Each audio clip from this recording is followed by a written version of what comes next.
वचन सुना, जीवन में मिली चैन सभे के। सुना प्रभु के मधुर वचन सुना, जीवन में मिली कृपा सभे के।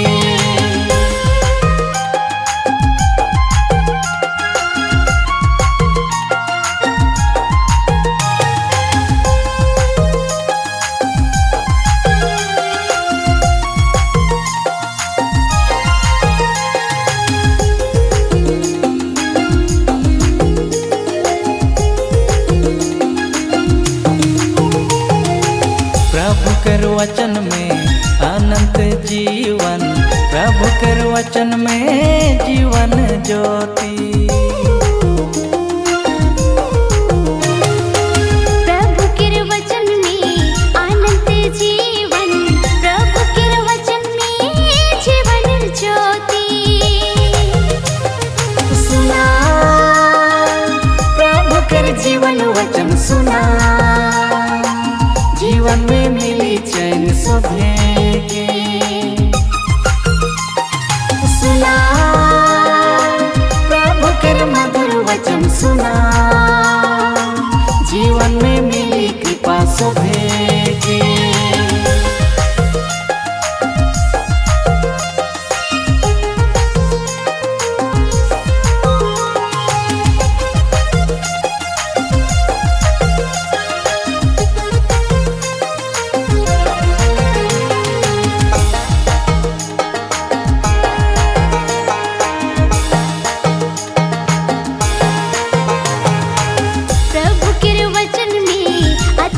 शांति प्रभु के वचन में स्वर्ग है।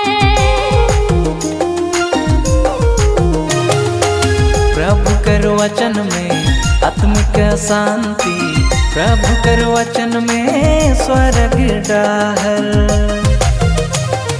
सुना प्रभु कर जीवन वचन सुना, जीवन में मिली चैन सभे के। सुना प्रभु कर मधुर वचन सुना, जीवन में मिली कृपा सभे के।